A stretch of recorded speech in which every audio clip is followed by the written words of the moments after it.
Tinubu their party is called Grassroots Development Party of Nigeria, and in the 2019 presidential election, they scored 41,852 votes. Omoyele Sowore, you do know, his running mate, Rabiu Ahmed, he scored 33,900. One doesn't know when to quit. He's made his point. You must This is what I'm saying.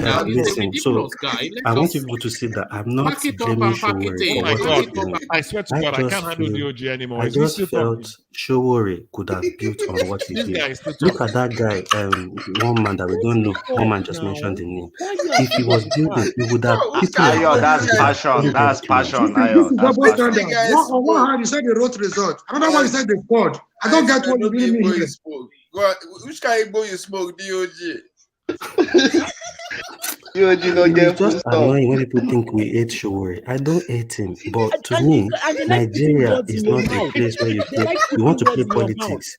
You left the politics. You are not building on it. To be a president in Nigeria is not. All right. Thank you, DOG. We must hear other voices. But so we hear another voice. But let me just quickly. We hear another voice, but let me just quickly insert that Felix Nicholas scored 110,000 votes in that election. You don't know who Felix is. People's Coalitions Party is the name of Felix Nicholas's party. People's Coalition, PCP, 110,000. Omoyele Sowore, 33,000. Is it not ridiculous? Can I answer that question? You know Obadiah Melafia, he ran 99,000. It's called Obadiah Melafia. I don't be mate now. Come on, man. We can't talk about Sowore when we're talking about serious politics now. We can't. Sowore is a catalyst that will speed up the reaction to Nigeria's evolution. Yeah, let's talk about Captain Underpants. Or Captain, what's Tinubu's new name? Why are you so pained about the fact? Captain Why is it when facts Underpants. are placed in front of you, you start to shout and scream? Why can't you argue with facts back also? Who? The Sowore supporters. When facts are brought forward, you see that don't have any facts. You see that don't have any facts. You see what I mean? You see what I mean? Why can't you argue back with You don't have facts? any facts. You're contradicting yourself. Omori, please, What you does he do want to know? is insult the person that is giving you facts. That's what you do. Then you now start putting words in their mouth. Start saying things like the person hates Sowore. All right, guys, can you settle down, guys? You have not been able to answer that question. What has it gone wrong? Amori, can you calm down? Solly, please round up so that Amori, you can talk. Thank you. Thank you, sir. Go ahead, Solly. All right. Actually, thank you, Solly. Okay, round off so that I can go to Lord Michael and then we start to take everybody one by one. My own in summary is, why can't you just argue back with facts? Why must you attack back or put words in somebody's mouth or say we have Stockholm syndrome or just layers of insult upon insult upon insult just because we don't want to blindly follow Sowore? We have our reasons why. We don't hate him. We just want him to upgrade. If he upgrades, we will support him. But you don't want Solly, to. I don't know if you remember, but you want us to take him at his mediocre 33,000 level and vote for him. Solly, you explained about 2 weeks ago why you don't like Sowore. I don't know if maybe it was a Freudian slip at the putting time. words in our mouth again. I said I like the guy. I think we should close the Sowore chapter. Both the ones who oppose him or the ones that supported him, none of us voted for him. So let's close that chapter. And that's a good space. All right. Support Sowore don't have PVC. All right. Okay. Thank you, Solly. Okay. Thank you, Solly. Solly, hold on. Solly, have you heard? Have you heard the term? Have you heard the term ad hominem? Do you know what it means? An ad hominem. Do you know what that means? No. Okay. So maybe you want to acquaint yourself with that term, but it's essentially play the ball, not the man. So you direct your argument against the person and not what they are saying, and that is what you get in politics. So Don't worry when they come after you. That's just the way it is. That is called a political discussion. Everything will be thrown at you, and that is just how it is. So thank you, Solly. And from Solly, now let's take Lord Michael to a space that I'm sure you have interest in. Your thoughts on the Emir narrative. So we read the pros, and now we've read the cons. But where are you weighing your balance, Lord Michael? Emir Kadede, you see, like I said before, it's just overzealous people trying to dent people's image. And from what you've read, you've seen it now that is the Issa Bayero, who is just in the Emir's entourage by privilege. I just pray he still retain his job, that the Emir is not going to change him and put somebody else for trying to dent his image in public. It's a prince. It doesn't mean. If you are a prince, there are so many princes. It's privileged to be amongst the entourage of the king. There are so many princes who are yearning to be in that entourage. It's a rare privilege for him. And I want to encourage him that please, he should not make people start to see the king in the bad light.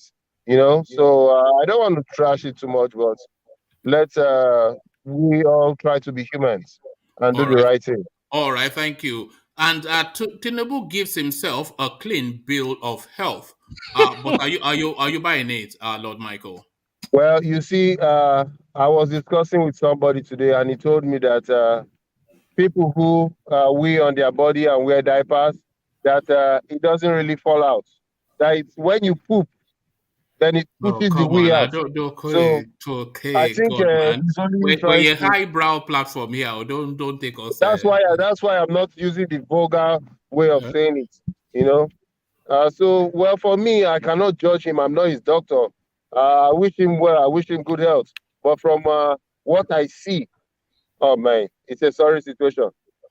Oh, all right. Well, you've not said anything other than what we've all seen. But Bonksma adds the insertion that Issa Bayero is a pilot, so which makes it even more unforgivable. So there's that space. And Buhari signing this bill now, but I adding that proviso to have a clause expunged from it. So what are you making then of the gifting with one hand and taking with the other? There is more to the eyes than what we see.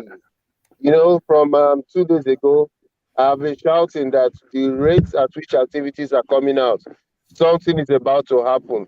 All these are distractions. This is a bill that has taken the president how many months or how many years to sign? And all of a sudden, he just appears his signature. Well, good. I hope it's for the better good of the people. Maybe the yearnings of people who say there's not going to be election is beginning to hit them. So they are trying to do everything to make sure the people reconsider and get prepared for election. I just hope that he should append the signature to other things, the yearnings of the common Nigerians who are seeking the help of the leadership. So I don't really want to say much, but you see... Should he append the signatures to Biafra Nation? Well, Buhari cannot append the signature to the Biafra Nation. All he can do is help call for a referendum. So it is not a president's veto power that is just going to sign and say go. He doesn't have that power. What if majority of the Biafrans are not ready to go? That means he's doing the majority wrong. So all he can do we won't accept that though.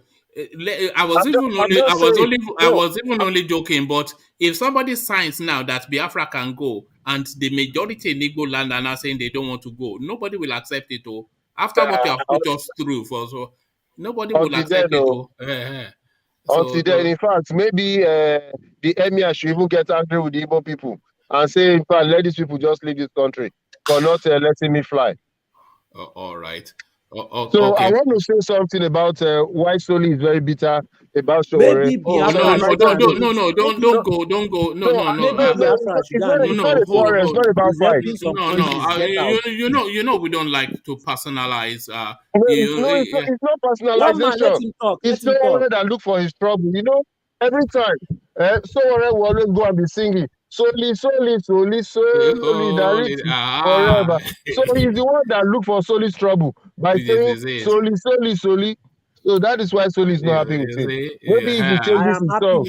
with Sowore. I like the man. I just don't like his methods. His methods are stagnant. It is the same thing. It's like That was they call that humor. 12 They dozen. call that humor. Solid. I know. Yeah. Okay. So he didn't get it. He didn't get it. Lord Michael, you see, this is it. It's not everybody that angry, gets it. Angry youth. Now you always go through that phase. You went through that phase as well. Now when you always have to tackle everything. I know. Yeah. So I even thought I was going to put smile on his face, not knowing. Yes, he didn't get it. Yeah. Jokes are. It's not everybody that understands jokes. Just like if you're a diploma student, you don't understand Ali Baba's joke. All right. So we start to round off here. But before we round off, let me put the. Should I even put it to Ayo? But everybody else has answered it, so Ayo, so he gets the go. We were asking that Sowore has served the countryman and boy, agitating for the betterment of the common man in the way he knows how to. But we are now seeing that it's just looping round in a circle. It's a bit like a ferret in a Ferris wheel. It's just running round in circles. So is it now time to thank him for his meritorious service and invite him to pack it up and pack it in? So Sowore, pack it up and pack it in. What says you, Ayo? There's an old saying that goes like, how does it go again? It says if one person calls you an ass, ignore him.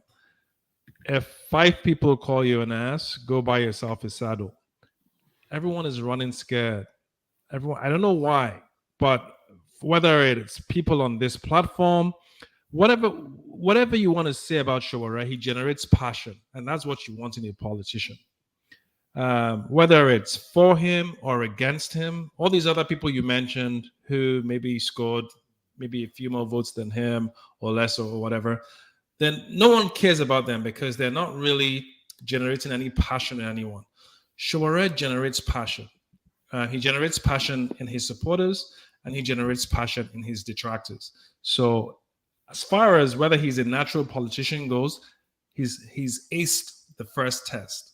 Now, whether he should go away quietly is, I suppose, a question you would put to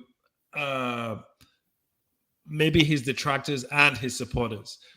His detractors, I am sure, would love him to go away. They would want him to shut up, go away, and not say anything anymore. But he won't. And one thing I like about this guy, and he just has a courage I have never seen since Gani Fawemi, that he doesn't care. You can arrest this guy 10 million times. He's not gonna yield to your intimidation. He's not gonna yield. I mean, this guy was actually shot, and he's still going about his day-to-day like nothing happened. Now, if we as people who are relatively safe in that we're far removed from the insecurity and just the craziness that tends to happen in Nigeria all the time. If we can't respect that about him, then I think we're being very disingenuous, because in some way, I think we all admire Sowore, and that is why we have such passion for or against him. I think he needs to continue doing exactly what he's doing. Buhari is not, the DSS is not wasting time arresting this guy because he doesn't. What is the definition of insanity? The definition of insanity is doing the same thing over and over again and expecting change. And that is what you're recommending. That's what you're recommending for Sowore. Well, no, he's gaining traction. He's definitely gaining traction. I didn't know Sowore 2 years ago. I didn't know him in 2014 during that time when he ran for election and he got 32,000 votes. I didn't know who he was then. I know who he is now. And I've been following him closely for the last year and a half. And I'm very, very encouraged by what I see. This guy is fearless. He has a meaningful, coherent message for the masses. He's not just an old school politician who he understands that for Nigeria to change, certain structural things need to change. I mean, all these people who come on and they support all these politicians that have no platform, they've given no direction to how they're going to improve things. But because for some reason, they seem to have a large following, and they have a huge war chest of political campaign funds that have been stolen, we feel like, well, why don't we just support this evil guy because he is my evil guy, even though I know he's not going to do anything different from the 3 evil guys before him. It's time for change. Nigeria is a great country. I mean, you'd have to almost be blind not to see the changes going on right now in that country with our youth. You'd almost have to have your head in the sand. This tech issue is not a joke, man. These guys are fucking killing it. No, it's fine. So we are all up to speed with the tech space in Nigeria. But I don't think we are, because you can't say we are not, because you don't know what we know. If we were up to speed like we should be, the thing that needs to change in that country, the only thing that hasn't changed, at least in the last 20, 25 years, is the same old stale, impotent, incompetent, thieving leadership. And we should at least, given the direction of everything else, be willing to at least risk a change instead of still trying to vote for these same old criminals over and over again. What does Tinubu want to do for Nigeria that hasn't been done? Especially with someone who has a track record. And it's not like I'm even just honing in on Tinubu. I have nothing personal against the guy. I would say that about any other old politician that is running. Same thing with Atiku. What does he want to do? Nothing. These guys have no ideas. They have no vision for the country. All right.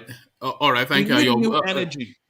We need new energy. All right. I don't think anybody fundamentally disagrees with that. It's just that they don't see it. They don't identify it in Sowore, and they cannot identify it in the space. That is really, where the thing is. So we can all, people just don't see it in this guy. I personally don't see it, and I don't think. But you dislike him immensely. You're not indifferent to him. How can you say I dislike him? I have no reason to dislike him. Exactly. So I wish Sowore was as he purports to be, but I don't see it. I just don't see it. What is your problem with him? If you don't mind me asking. I don't have a problem with him. So you're the one coming with that, because I just said all the way through now that I followed him just enthusiastically like a fanboy all the way through the 2019 election. Oh, there was a time he went to the core north, and he was driving, and he came across this herder rolling cattle, and he stopped the vehicle, and he had this interaction. That was my first real capture of a Fulani herdsman in conversation. So he said, okay, this was in the core north.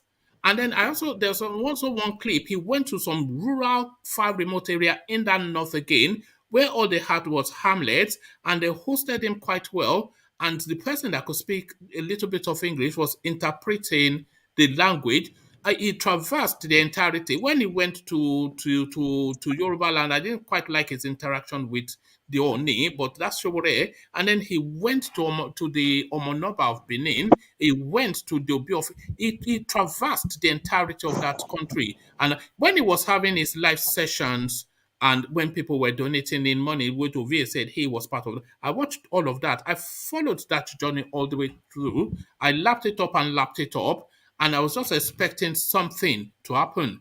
So when they got the result, and they got this 33,000, yes, I know the results were written, but the results were written with everyone, and the rigging did not correlate with the input. So that reflects that there must be some element that whatever is following this was just some internet hub heads, just heads on the internet, just nodding along like I was nodding along, and it has no vestige in real substance. So he has no vestige in real substance. And then I was expecting him to pivot somewhat and come up with a new strategy and form coalition of like minds, but he just kept on just cycling and recycling, just a luta. And I was waiting for him to pivot, and he never did pivot. because he had no other chance from Aluta. So I looked at his backlog, and all the way through his university, because he was a university activist, even got rusticated, I think, and then came back to refinish. So, and during the Abacha, they were picking him up and picking him up. He was part of the Abiola narrative, and it was always Aluta. So it's just an Aluta guy, and that was what I concluded.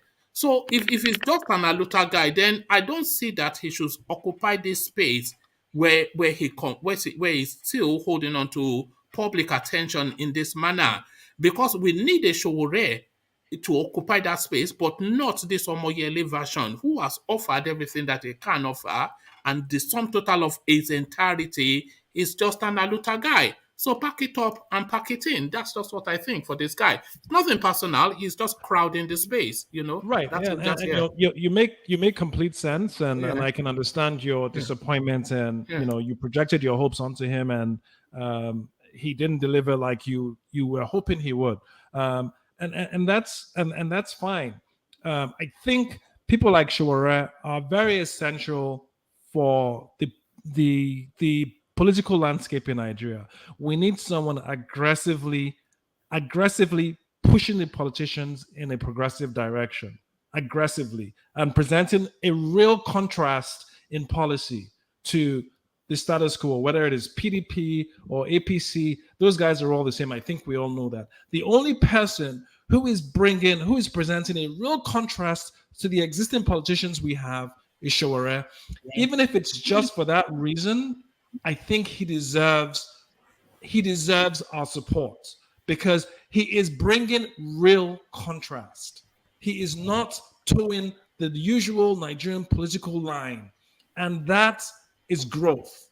Now, is he ever going to become president? Likely not. Would he be among? Do you consider him an intelligent man? Of course, he's a smart guy. This is unquestionable. Yes. Thank you. But do you know the distinction between a smart guy and an intelligent man? I'm sure you know the distinction. You do know the distinction. I suppose intelligence is more. I don't know if it's more academic or is he a brilliant guy? Is he brilliant? Well, I'm sure he's brilliant in his own way. He's been able to obviously garner national attention. Because doggedness is not brilliant. Foolhardiness is not brilliant. It's dogged and foolhardy. Right. And he is clever, but he's not brilliant or intelligent. It's not a talent. One man, I don't think he's clever. Does he present a contrast? He know how to run the Nigerian space, but he doesn't know how to run the Nigerian space. So he's not clever. Does he present a real contrast to your existing politicians? He doesn't. No, he speaks the same language. He speaks the same language as your current politician? Yes, he's a conventional politician trying to put a different spin on his own particular quirk. Okay, maybe I've been completely no, that's just my prejudiced view. Not to say I'm right or wrong, but that's how I see him. He's very bombastic. He's very direct. He attacks frontally. He attacks these criminals frontally. Name another politician in Nigeria that does that, please. Well, I could name several, and I can tell you how. Me, OV. No, I can name Festus Vicky. I'm talking about someone who has presidential ambition. Me, I am running. So I want to enter the debate. Hold on a bit. Festus Kiyamo, Oshomole, they were all his predecessors. They were all his forerunners in that space. I don't remember any of those guys. I don't remember any of those guys challenging authority as directly as Sowore does without any political office. Without Oshomole was never off the streets when he was a union. He was a union leader now.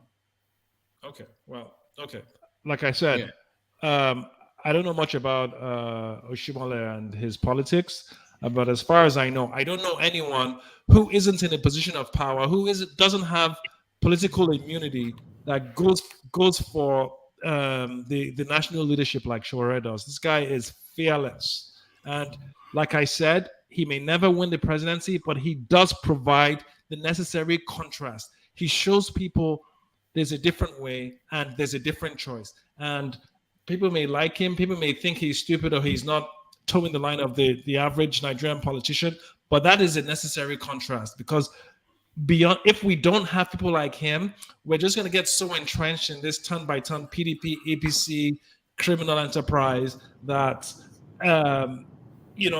we're already traumatized by generationally, and we're just going to keep on passing that on to our kids, and they'll keep on passing it on to their kids. I don't know about you, but I'm hoping that one day I can go and retire in that country, and right. not have to worry about someone just taking the law in his hands and arresting me because he feels like I defamed him.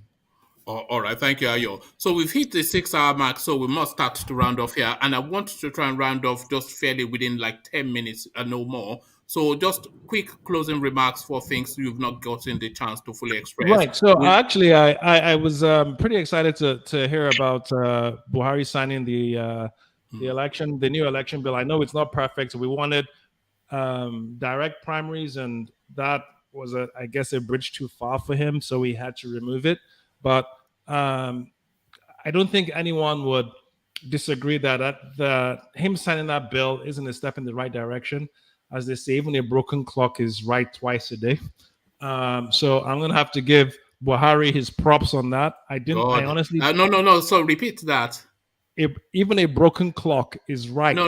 We had that one. What would you do? The props one. No, what did you say? like I said, I don't hate Buhari.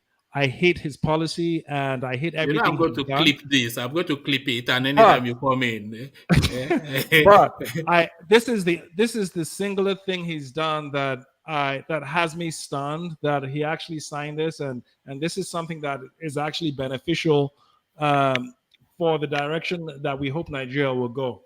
So kudos to the guy for signing it, and whoever advised him and got him to, I don't want to say manipulated him, but whoever got him to sign it, thank you. It's definitely a step in the right direction. It's not perfect, but we can build on this. It's going to be so much more difficult to rig elections. It's just going to cut out all the this box was stuffed and they're still counting here and there. It's just going to eliminate all that crap. So in many ways, it's definitely a huge step in the right direction, and I'm very encouraged. I think Nigeria will be the superpower it needs to be. At least start trending toward being a superpower in the next 10 years if we can get our leadership right now. This is why this election is so important, and we need to cut out all these turn-by-turn criminals. All right, thank you, Ayo. Always a delight. So, Ayo, everybody heard you, Ayo. He said, I had to give Buhari props. So, anytime you come in, I'll clip that and play it. So, that was Ayo giving Buhari props. He came back especially to give Buhari props. So, there is still hope yet. Solly, just a short summary. Are you also giving Buhari props? Solly, your words. Well, I didn't expect much from Buhari. I don't know. But me too, I'm giving him props. He's actually doing some things I never expected him to do. I thought he would just be a hard guy that will not make any changes, because that's what we got from Tinubu and that's what we are used to. So I'm giving Buhari props. And based on Sowore, maybe he should just try to contest to be governor of Lagos or some Yoruba state. Maybe he should start from there or try something smaller, because this thing that is going for presidency is looking, he's not going to get it. He should get into political position first, anything first, then go for that presidency. Maybe you have more impact. That's all I have to say.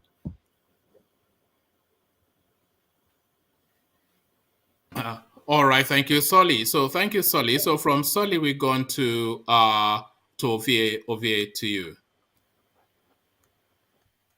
Two we they talk about today, I don't usually worry matter. Laugh. But it's good to know that you actually broke your heart. That's why you are so, it didn't break my heart because I'm not sure I like that. But it didn't live up to what he advertised himself as. Just for me, it just. I'm not quite saying it was a punk or anything, but it came off somewhat clownish. But yeah, I mean, well. That's by the side. The time will come, that's for sure. For the Emir, the Prince, and the Airpiece, I don't know. Black League, I would like your thought on that. Do you think this is just a coincidence? I mean, there's more to it. Because, again, I don't know whether they fly commercial anyway at that level. So first class, I don't know whether they fly commercial. They have what it takes to get their own private, line. They will travel as prepared as they want.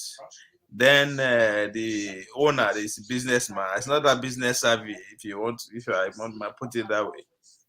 I think if I'm in his man's position at that point, I would just make arrangement for a private jet to take them out. Yes, no extra cost, but if you say you are trying to protect their image by not disclosing, delaying the flight for an hour, you might want to make a point. But what is the alternative? Did you make arrangement for a private flight to take them out? So I don't know. But for this time and season we would be, I don't believe in conspiracy theories and that coincidences. So I think there are more to it than what we are saying. But maybe time will tell. Maybe I could be over reading meaning to it, but it's just I don't think a businessman will make that kind of mistake, or them will take him to the level they are taking it to. Knowing fully well that now they are picking and be the Minister of Aviation. So on that one, I would say, to Ale, have a good night, rest, everyone. All right, thank you, Ovie. The one thing I took away from what everything you said, the Prince and Earpiece. That sounds like the title of a movie, right? The Prince and Earpiece. So thank you, Ovie. The Prince and Earpiece. So from Ovie we go on to DOG. DOG, your words. Yeah, one thing I'll foresee on this platform is I don't think I will even be talking about Sowore again, because this guy came like the Messiah and we all followed him.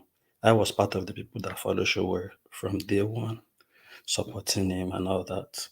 But it didn't live up to expectation, and at the long run, he even changed his course because he didn't follow. He is not, if he's really ambitious about the presidency, the whole story will be different from what we are talking about right now. So, and I say, one Michael Olawale calling his forefathers didn't. Anyway, I won't ever talk about Sowore because it's nobody. It's good that Buhari signed the law into place, and it might have a positive impact if we have people doing the right thing. And my own point is we are far from getting there, and the only way we can get there is not by revolution. Nobody's going to carry a gun to go and fight anybody. Even if Tinubu comes in tomorrow, if we still don't have the right people to take him off the seat, we will still keep reborn all these old folks, all these crooks, all these Abakari people. We'll keep recruiting them back into that same place. So that's the problem. So I saw Sowore as the main person that could have fight that cause for us, and we could have followed him, but he didn't do his methods are so wrong. His strategies are so poor. And I keep saying in Nigeria, we keep saying, oh, right. We are not in the US, we are not in the UK. Nigeria is Nigeria. Nigeria police will stop you, take everything from you. Even if you're on your right, who are you to say anything? They might even shoot you and kill you. So why won't you use a method that will make you achieve what you want to achieve than go the wrong path where you get picked up and locked up almost every week in, week out? So that's the thing. I think people just get it all wrong when we talk about Sowore. I know a lot of people like Sowore. That's good. But from henceforth, once we talk about Sowore, I would just say it's nobody. Thank you. Good night. All right. Thank you, DOG. And I didn't even notice that Mike was calling you or calling people names in the comment section, but that is Mike for you. It's just is a character that we surrendered to on this platform. He wants us to ban him, but we are not going to ban him. We just have to try and reform him instead. So as we set about calibrating how we are going to reform Mike, we hear from Lord Michael. Lord Michael, my liege.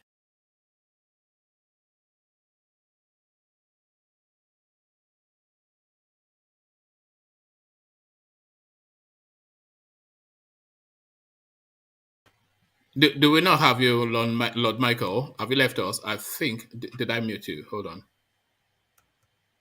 Okay, I think we've lost Lord Michael. So from Lord Michael, we've gone, and people always delight in your pidgin English something, but Lord Michael is not with us, so we're going to Black League. Black League hopefully is still with us. Black League, ladies and gentlemen.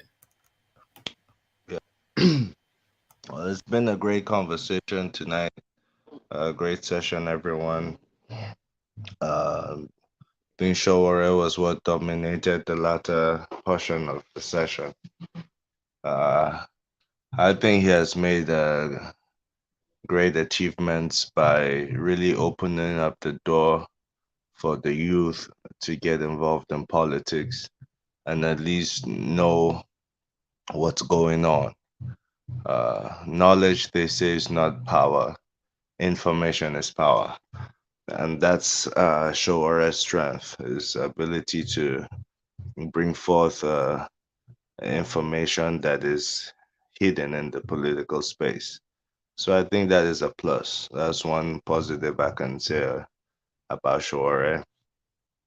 And yes, he got 30,000 votes in the last elections. With the right strategy, he can consolidate on that number and make greater, gain greater grounds in politics. It's not just a one-off thing. You have to keep trying and keep trying. And I have the hopes that more people with similar mindset will come up from different parts of the country. With that, I conclude and have a good night, everyone. Good night, my dear brother. All right. Thank you, Black League. So Lord Michael rejoins us because, of course, it will never really end without hearing from Lord Michael. So, Lord Michael, to you.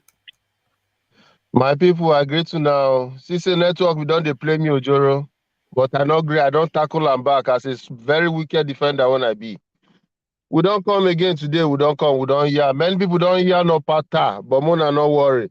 Make una forgive them. You know, many people still yarn the one who did their mind, the one who see things say good.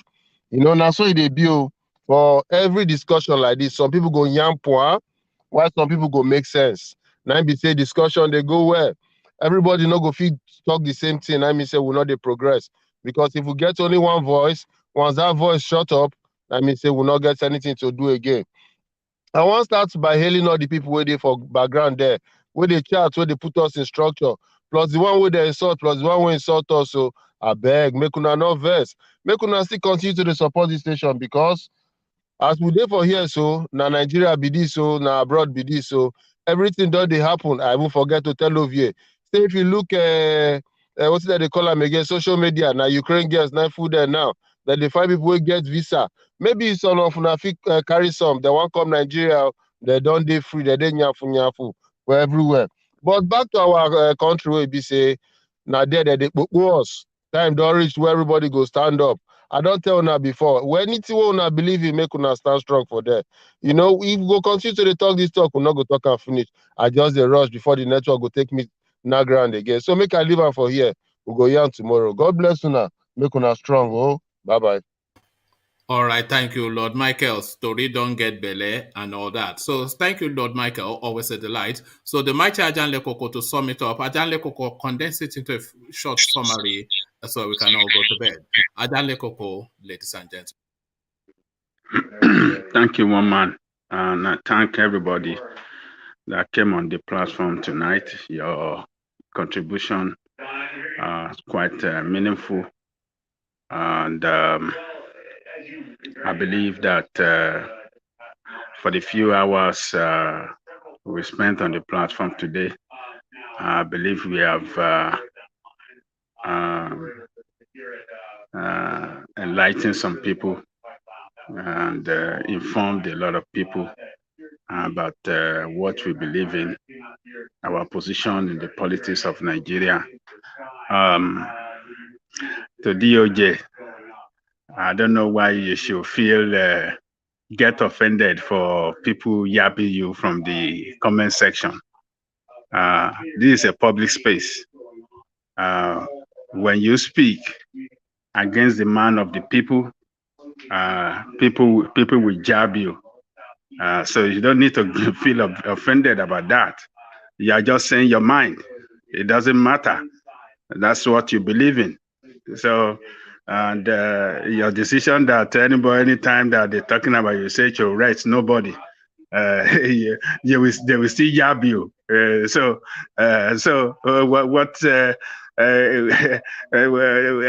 nothing that you're going to say. As long as you say anything wrong to the man of the people, you will get jabbed for it. So just prepare for that anytime. Don't think that you can say anything bad about Sowore. You think you're going to get free, get away free with it. No, it's not going to happen. He's the man of the people. And it's just, you just stick to what you believe in. So that is it. No problem. So for Buhari's ascending to the electoral bill into law, well, it looked good. It looked good. But the statement he made then at the signing that advising the legislator to expunge the element in that law that says that everybody in every appointee should not contest election, that they should expunge it or should not vie for elective position while still an appointee in the government. And it appears to me that some kind of pressure was too heavy, some kind of pressure was too heavier for him, to take, and that is why he forcefully signed it. So he's playing a double standard game. He doesn't know who to satisfy, either to satisfy some of his appointees that want to go and contest for election, or whether to satisfy the National Assembly. So he's playing double standard game, having veto this same bill for 5 times before today that he finally has sent to say, what was he looking before this time? Why didn't they query it before this time? So it's just this is part of their 419. When they're playing 419 on people, they will give you one thing with one hand, with left hand, and they use the right hand to take it back. So having said that, let me thank everybody.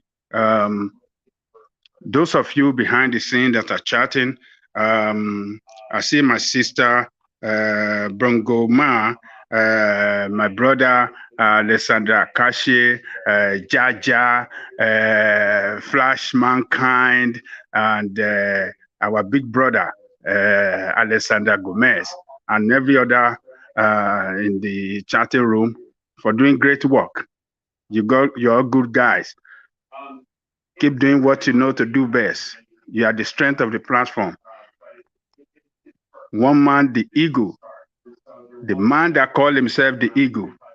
Tomorrow, I believe he will land again here, and the struggle will continue. Thank you, one man. See you tomorrow. All right, thank you, Ajanle Koko. The mighty Ajanle Koko, Eyemeji Konjasha. So that really is right there, a one of one, Ajanle Koko.